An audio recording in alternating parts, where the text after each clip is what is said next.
Querido Pedro, ¿cómo estás? Qué gusto tenerte en el colegio de nuevo. Un gusto estar acá siempre, esta institución tan reconocida en temas de Medio Oriente, la mejor de todas en América Latina, sin lugar a dudas. Muchas gracias.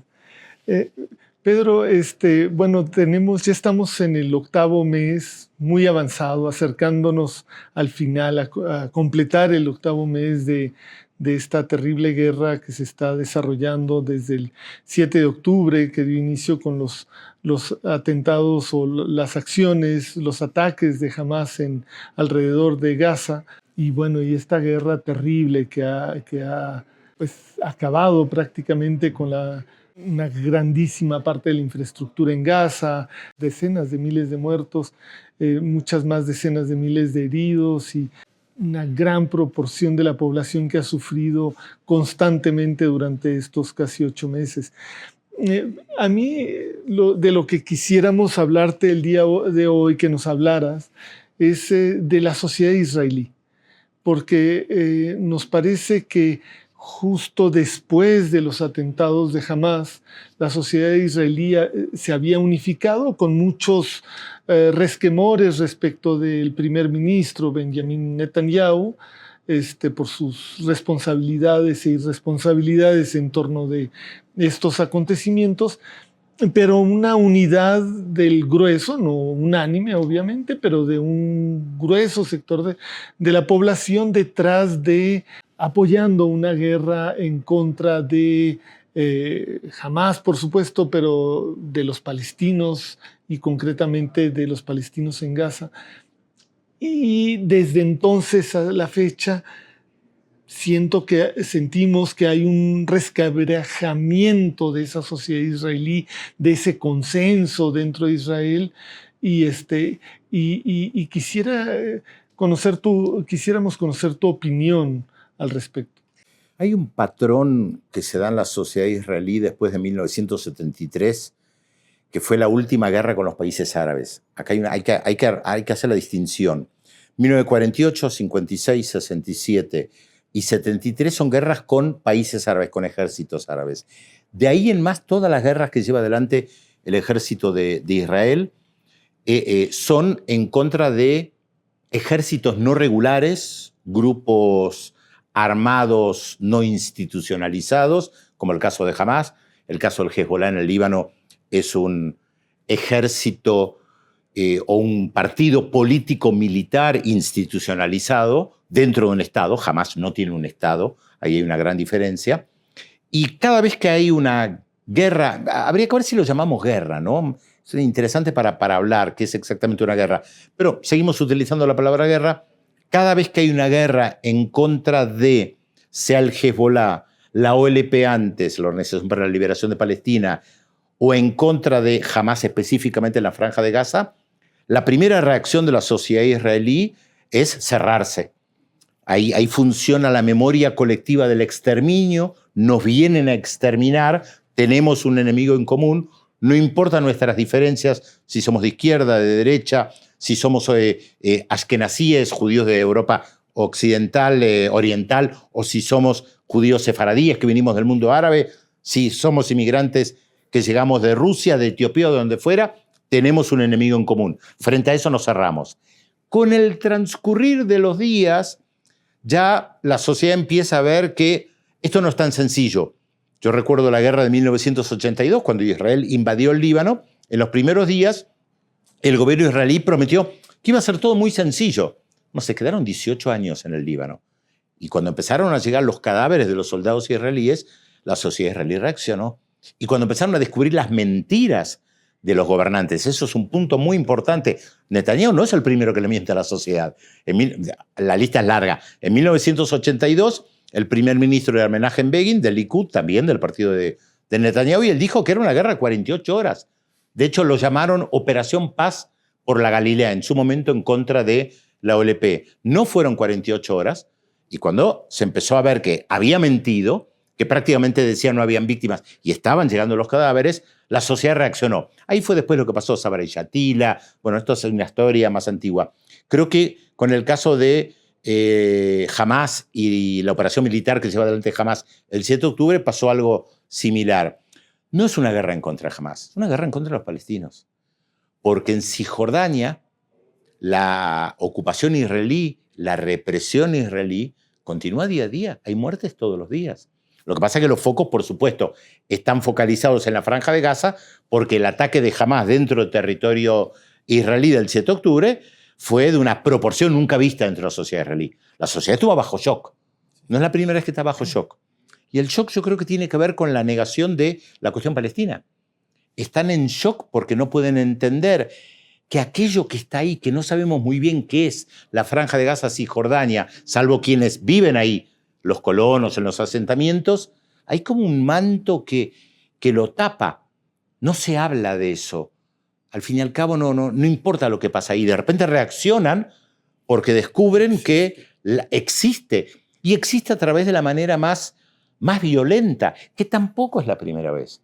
Recordemos que en la década del 60 y del 70, cuando la Organización para la Liberación de Palestina se hizo conocida, en la sociedad israelí se negaba siquiera que existiera un pueblo palestino.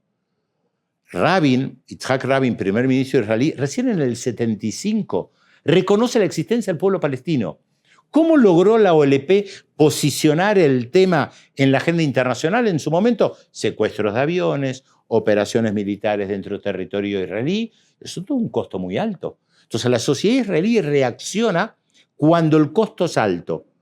Seguramente la gente que nos mira dirá, bueno, pero eso es terrible. Bueno, sí es terrible, pero es la realidad. Reaccionan cuando hay algo muy potente que los afecta. Si no, ponen un manto que tapa absolutamente todo. Y lo del 7 de octubre, sin lugar a dudas, fue muy duro. Fuerte. Más de 1.200, 1.500 personas asesinadas, secuestradas más de 100, una operación militar que toma por sorpresa al ejército israelí, que subestima lo que pasa de lo que hacen los palestinos, como subestimaron lo que hacía antes la OLP o el Hezbollah. Pero es verdad lo que señalabas al comienzo. En un primer momento la sociedad se cierra. Hay un enemigo en común. Hay que defenderse porque nos vienen a exterminar. Sabiendo que jamás no puede exterminar al Estado de Israel, ¿no? Pero nos vienen a exterminar. Ahora, una vez que comenzamos a ver las mentiras, que el gobierno no quiere negociar para salvar a los rehenes, esto yo creo que se vincula con las protestas que se venían dando hace largos meses en contra de Netanyahu dentro de la sociedad israelí, que le pedían la renuncia. Se juntan las dos cosas. Claro. Pero también, como escuchándote, Pedro, como hay mentiras y hay mentiras, ¿no? Porque hay como, bueno, Netanyahu es un mentiroso, esto ya lo sabemos. Pero son como que hay mentiras orgánicas de cierto modo, donde yo siento que participa toda la sociedad y todas las instituciones de la sociedad, negando lo que pasó en el 48, negando la existencia del palestino, negando su humanidad. Pero aquí ahora con Netanyahu tenemos otro tipo de mentiras que tienen que ver con su vida personal, que tienen que ver con corrupciones económicas, empresas que ha tenido. Porque al que voy con todo esto es, si son mentiras que tienen que ver con la guerra en sí, porque Netanyahu dijo al principio, esto va a durar meses. Sí. Y tenía razón.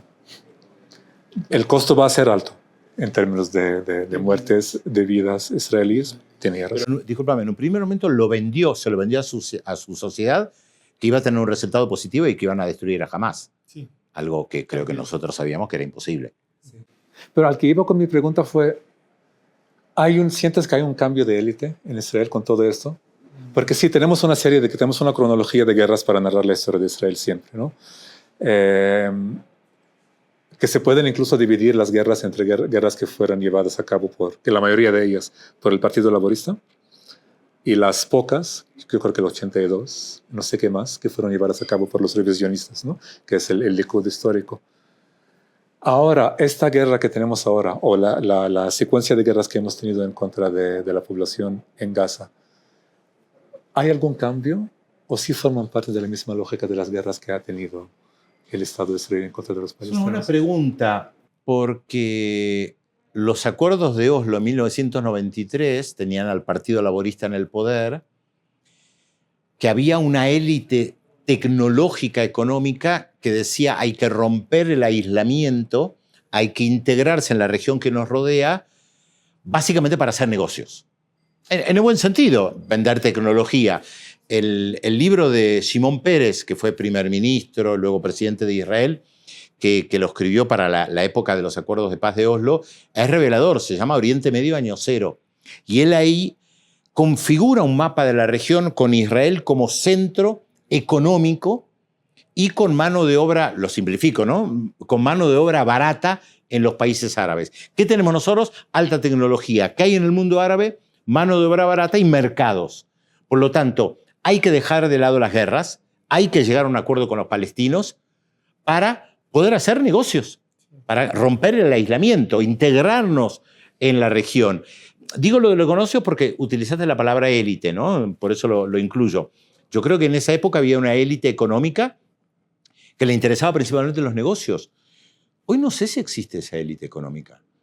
No sé si quienes manejan la economía israelí no están siendo llevadas por las narices por la ideología nacionalista de extrema derecha de Netanyahu, de parte de su gabinete, con la ocupación de Cisjordania, con la posible ocupación parcial o total de la Franja de Gaza, que no sé hasta qué punto les va a permitir hacer negocios.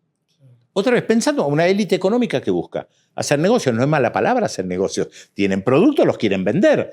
La guerra no les conviene, como la República Popular China. La República Popular China no quiere una guerra en Ucrania, porque lo que quiere seguir es expandiendo su franja de la ruta y de la seda, como lo llaman, y hacer negocio, tener comercio con el mundo.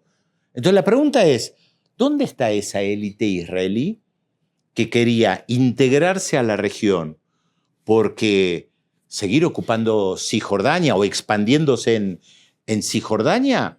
Yo no veo la posibilidad de hacer negocios en Jordania, en Egipto. Los acuerdos con los Emiratos. Bueno, ahí yo también pensaba, los acuerdos de Abraham que el gobierno de Likud vendía como grandes acuerdos.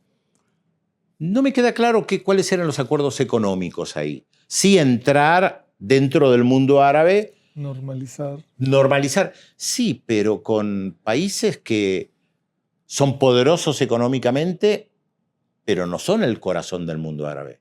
Y además dejando de lado la cuestión palestina. Es eso. Yo creo que hubo como que Netanyahu y ese grupo que él representa, como que, y más allá, creo yo, pero ya veremos, pero como que decidieron no resolver la cuestión palestina y más bien administrar la cuestión palestina y con ayuda de Estados Unidos, o sea, una vía muy distinta a la de Rabin y Pérez. Claramente, sí. Más bien ir normalizando con los países árabes con la ayuda de Estados Unidos y administrar la cuestión palestina sin resolverla. Pero era una ilusión. Era más negarla que administrarla.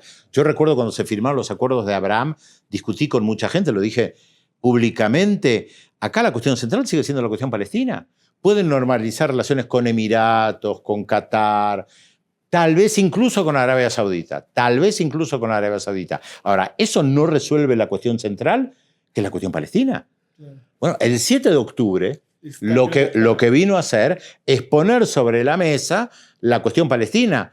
Hoy Biden tiene que hablar de la cuestión palestina, aunque no quiera. Sí.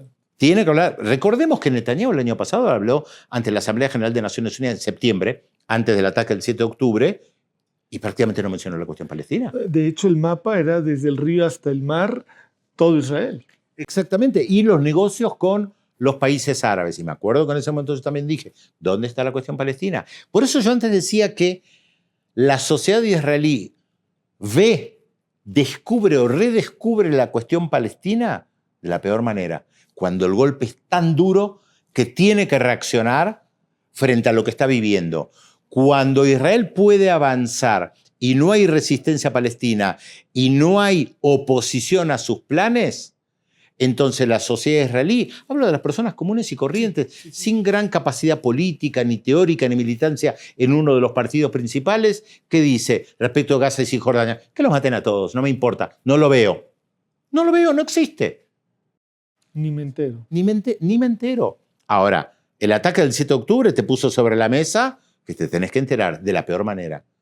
Claro. De la peor manera. Pero de cierto modo, esta manera de invisibilizar al palestino De hecho, viene como de la administración de la ocupación que surgió con los acuerdos de Oslo, ¿no? Porque al final, Sí, de alguna forma. o sea, Sharon y luego Netanyahu, en sus políticas, en su división de Cisjordania, por lo menos, porque Gaza siempre ha sido un caso especial, los territorios de A, B, C, que determinaron incluso el camino del muro en varios espacios de Cisjordania, vienen de los acuerdos de Oslo.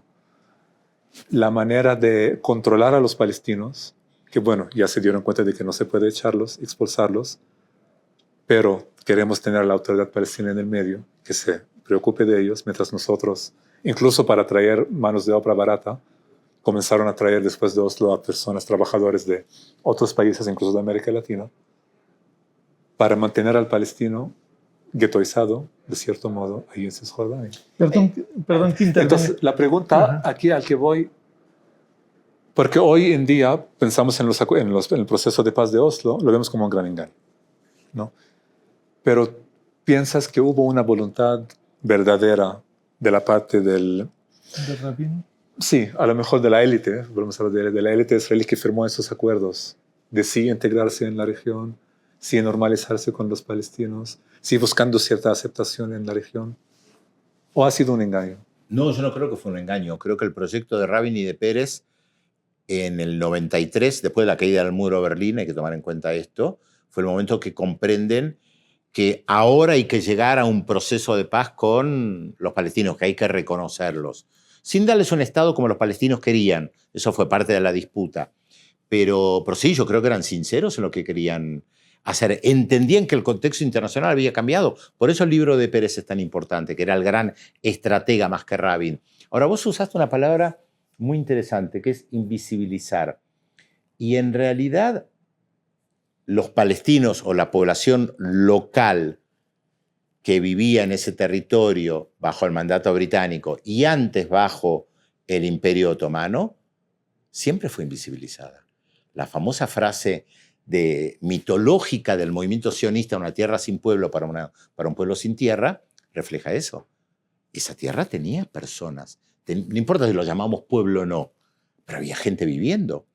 Y en 1907, en los debates que hay, 1907, pasaron más de 100 años, en los debates que hay en el movimiento sionista hay un artículo extraordinario de un congresista que lo publica en hebreo, cuyo título es La pregunta olvidada, así sería, o desaparecida, así sería la traducción, y donde él se pregunta, ¿qué va a hacer la población local cuando nosotros le compremos las tierras a los grandes propietarios y se tengan que ir? De eso no hablamos. Era consciente de que ahí vivía gente. Y de 1907 era consciente de que el proyecto sionista no tomaba en cuenta a la población local. Y él se planteaba, bueno, ¿cómo lo resolvemos? Veía el problema. ¿Cómo se resuelve? Bueno, en 1948 es también la invisibilización. Tuvo que pasar más de una generación, la Organización para la Liberación de Palestina, otra vez de la peor manera posible, a través de la violencia, para decir, acá estamos, somos un pueblo. Secuestraban aviones, operaciones militares dentro de Israel. Digo de la peor manera porque no tenían una manera pacífica de ser visibles. Trataron de volver caminando y no se los permitieron. Ahora,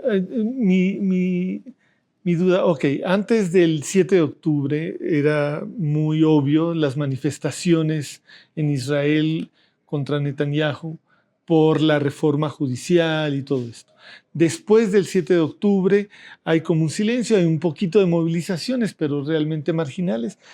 Y ahora estamos viendo otra vez grandes movilizaciones y tenemos a grandes rasgos, por supuesto que esto debe ser mucho más fino localmente de lo que voy a esquematizar ahora, pero tenemos la gente que ha estado protestando diciendo, ¿dónde están los rehenes? Necesitamos recuperarlos y este gobierno no le importa, está recuperando cadáveres.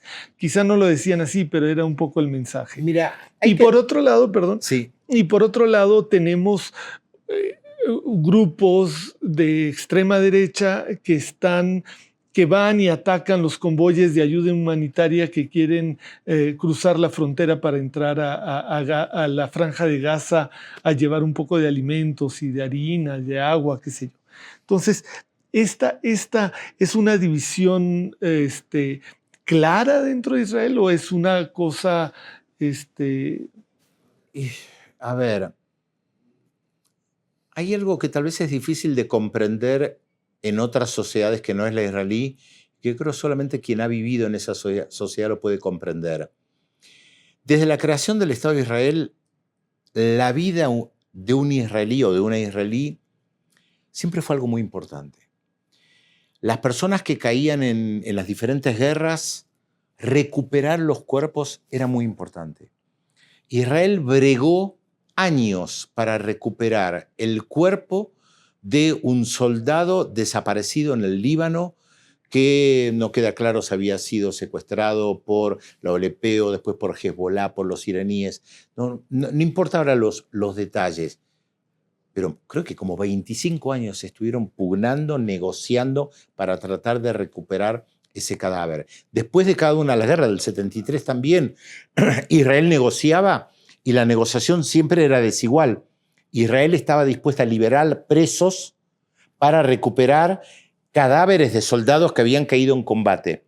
¿Qué quiero decir con esto? Que para la sociedad israelí, en su mayoría, por supuesto, no estamos generalizando, cada vida humana es muy importante, de un israelí, por supuesto, ¿no? Cada vida de un israelí es muy importante.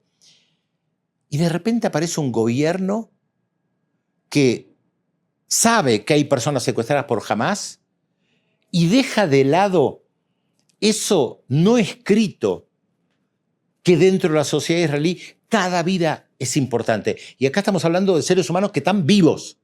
Han recuperado algunos cuerpos, los han enterrado con honores, duelo nacional. Hay un sentimiento de congoja muy fuerte. Y te encontrás con un primer ministro que no quiere negociar. Dicen, no negociamos con terroristas. Vamos, el Likud negoció con Hamás en el pasado, Israel ha negociado con terroristas. La mayoría de los gobiernos que dicen que no negocian con terroristas terminan negociando con terroristas. No porque les guste, sino porque no les queda otra alternativa. Y acá se encuentran frente a un primer ministro que parece insensible, que no está dispuesto a negociar porque tal vez está convencido, yo no lo sé, habría que entrar en la cabeza de Netanyahu, tal vez está convencido de que esa guerra se puede ganar y que se puede destruir a Hamás a cualquier precio. Han pasado 8 meses. O que no le interesa que termine, también. O que no le interesa que termine. Han pasado 8 meses. Hay personas que aparentemente están vivas todavía. ¿Qué le dicen las personas que protestan prácticamente todos los días? Libere a los presos políticos palestinos, no nos importa, libere a quien sea, hay que negociar. Lo dice el ex primer ministro israelí, Ehud Olmert, del Likud. Hay que liberar a quien sea porque hay que recuperar a esas personas. Justamente esto que yo decía que es algo no escrito dentro de la sociedad israelí, donde cada vida es importante, pero no podemos liberar a terroristas. A ver, ¿qué importa más?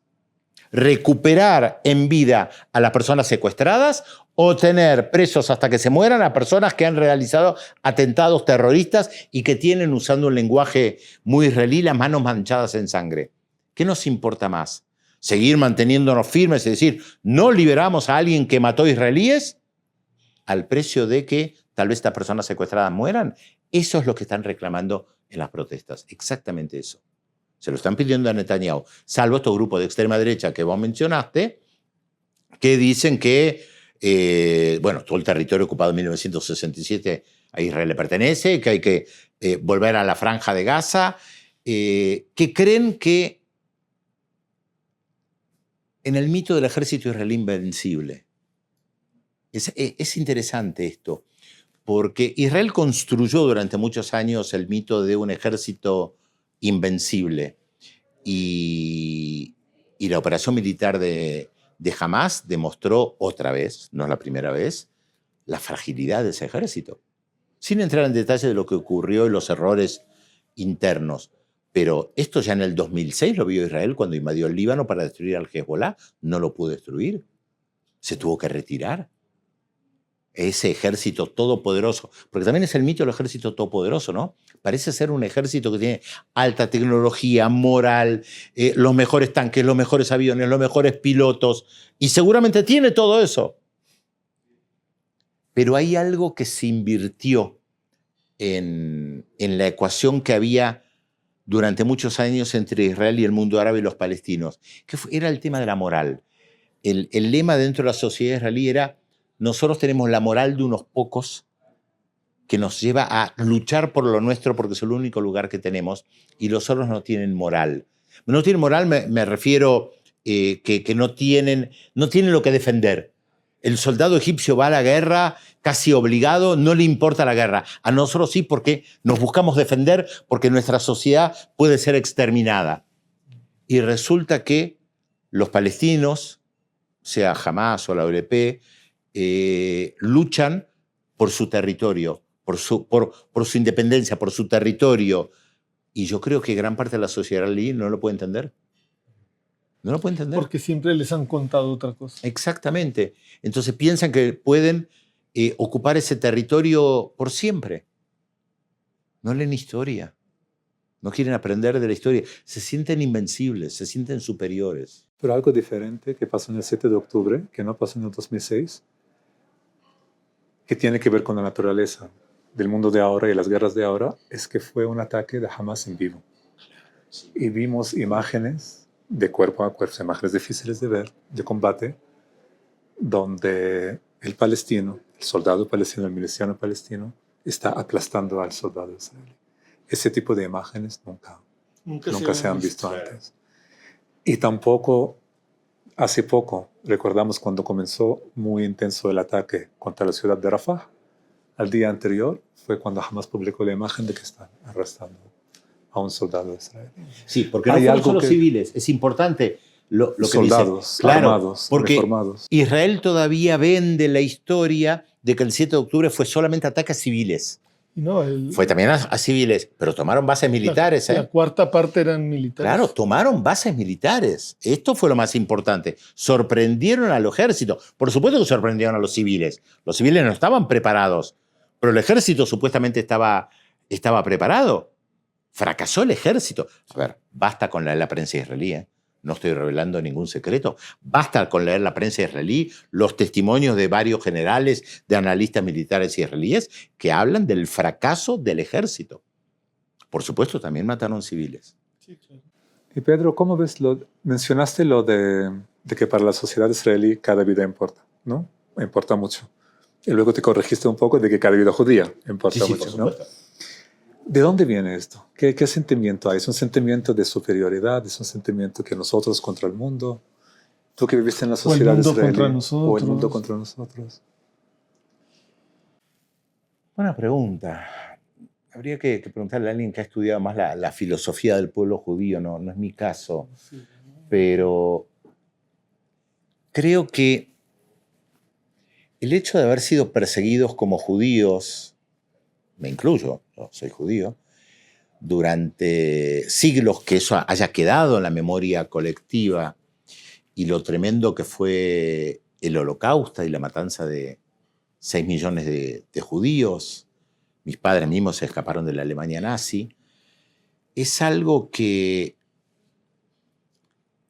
impactó mucho en dos niveles. Por un lado, en decir, no nos pueden destruir. Somos un pueblo indestructible. A lo largo de los siglos, miles de años, han tratado de destruirnos y no han podido. Eso nos hace algo muy especial. Yo no sé si hay otros pueblos que hayan tenido esa experiencia histórica. Habría que preguntarle a alguien que trabaja temas antropológicos, tal vez. Tal vez hay otros pueblos que vivieron cuestiones semejantes que están muy alejados de nuestra historia. Pero hemos sobrevivido a todo. Sobrevivimos al Holocausto y creamos un Estado donde la consigna era y es: nunca más nos va a pasar lo que nos pasó. Para eso tenemos que ser muy fuertes. La imagen del judío que va como un cordero a ser degollado o a ser matado, masacrado en un campo de concentración, un campo de exterminio, en cámaras de gases, el israelí lo que hace es convertir eso en fortaleza para decir, eso no nos va a pasar nunca más. No somos eso. Hoy nace otro judío, el israelí es otra cosa. Nace otro judío, nace un judío poderoso que no se va a llevar adelante por nadie. Y esto está ejemplificado en algo de la historia judía que tiene que ver con un suicidio colectivo en una fortaleza que suele ser un lugar turístico importante y donde los soldados van a jurar, a prestar su juramento, donde la fortaleza se llama Masada en castellano, Metzadá en hebreo, tiene que ver con la época de los romanos, donde hubo un suicidio colectivo para no caer en manos del enemigo. Los soldados israelíes juran ahí y dicen, Masada no caerá otra vez. Esto es, nunca más nos van a destruir. Es más, preferimos, llevado al extremo, preferimos el suicidio colectivo, haciendo un salto histórico, preferimos el suicidio colectivo, casi como metáfora, frente a la posibilidad de que nos exterminen. Antes que nos exterminen, nos vamos a suicidar. Ahora, ¿qué implica eso en tiempos modernos? Y tirar la bomba atómica en la región y que desaparezca toda la región. Golda Meir alguna vez deslizó algo similar. Entonces, yo creo que eso les hace pensar que son indestructibles, que pueden aplastar a cualquiera, lo dice Netanyahu. Aunque el mundo nos diga que haya que parar, no vamos a parar. ¿Por qué? Porque deviene de aquello que pasó. Nos exterminaron. ¿Qué hizo el mundo cuando nos exterminaban? Ni siquiera bombardearon los trenes que llevaban a los judíos a los campos de exterminio. El mundo, ese mundo que no nos defendió, nos va a dar lecciones de moral y de humanidad. De ninguna manera. Y Netanyahu lo decía, en estos meses lo repite una y otra vez. También cede un poco, ¿no? Porque creo que si no avanzó más arrasando con toda la franja de Gaza, es por la presión estadounidense. Pero él sigue diciendo que no le importa lo que diga el mundo. Están convencidos de eso, de que el mundo no judío no tiene autoridad moral para decirles lo que tienen que hacer. Y eso está muy arraigado en cualquier israelí. Son esas cosas que a veces son difíciles de explicar porque no están en los libros de historia, no están analizados. Son esas sensibilidades que a veces son difíciles de explicar. Pero eso viene del sistema de educación. Claro, por supuesto. Sí. Por supuesto. De la música, la educación, la forma de crecer, la música la música israelí respecto a lo que fue la guerra de la independencia, como la llaman en 1948, toda esa música mítica del soldado del que venía y acampaba en un lugar y era un desierto y nosotros lo convertimos en un vergel. Son todos esos mitos de un lugar absolutamente abandonado. Ahora, yo lo que siento, y quizás tratamos de ir cerrando porque se nos acaba el tiempo, pero lo que siento es que se transitó de un cierto pedestal moral en el que se encontraba Israel tras el 7 de octubre a una derrota moral de Israel ante estos 8 meses de ataques constantes, de masacres, de imágenes de niños descuartizados, todo lo que... Y es lo que dijo Shadi de los medios de comunicación hoy. Recordemos también la invasión al Líbano en el 82. Israel bombardea durante 2 meses seguidos Beirut, la capital del Líbano. En su momento se decía que habían usado más bombas que las que se tiraron en toda la Segunda Guerra Mundial. No sé si es verdad o no, pero en su momento se hablaba de eso. Estuvo sistemáticamente bombardeando Beirut durante 2 meses. El mundo no se conmovió. ¿Cuánta gente murió ahí? 20.000, 30.000 personas. No se sabe hasta el día de hoy. Hasta la masacre de Sabra y Shatila. Cuando se da la masacre de Sabra y Shatila y se ven las imágenes, volvemos a lo que planteaba Shadi, de las imágenes, el mundo de repente dice, ¿qué pasó acá? Y las gigantescas manifestaciones en Israel en contra del ministro de Defensa, Ariel Sharon. Entonces, el 7 de octubre, el mundo que ve las terroríficas imágenes de Hamas entrando en territorio israelí y masacrando cuanta persona se le cruce, hasta un perro. masacrando cuantas personas se le cruce, transmitido en vivo en directo, civiles y militares, con imágenes, como dijo Shadi antes, horrendas. Pero después vemos las imágenes en Rafah y vemos lo que está pasando en la Franja de Gaza. Y las imágenes horrendas ya son de ahí. Ya, ¿qué es lo que, cómo se reacciona? ¿Cómo reacciona una persona común y corriente más allá de la política? Sí, vimos las imágenes de lo que pasó el 7 de octubre. Pero ahora estamos viendo otras imágenes. Y las cifras, ¿cuántas son? 20.000, 25.000 personas que murieron por las bombas israelíes, incluidos muchos chicos, y las imágenes se ven. Entonces, el mundo va cambiando. No estamos evaluando si está bien o está mal. No estamos evaluando la cuestión moral de cómo alguien se horroriza frente a una masacre. Pero la opinión pública internacional, claro. Estados Unidos tuvo que reaccionar. Estados Unidos tuvo que armar una especie de muelle, que ahora se les vino abajo, una especie de muelle para llevar ayuda humanitaria a la Franja de Gaza. Estados Unidos. En fin. Bueno, Pedro, muchísimo de qué hablar. Muchas gracias. Gracias a ustedes.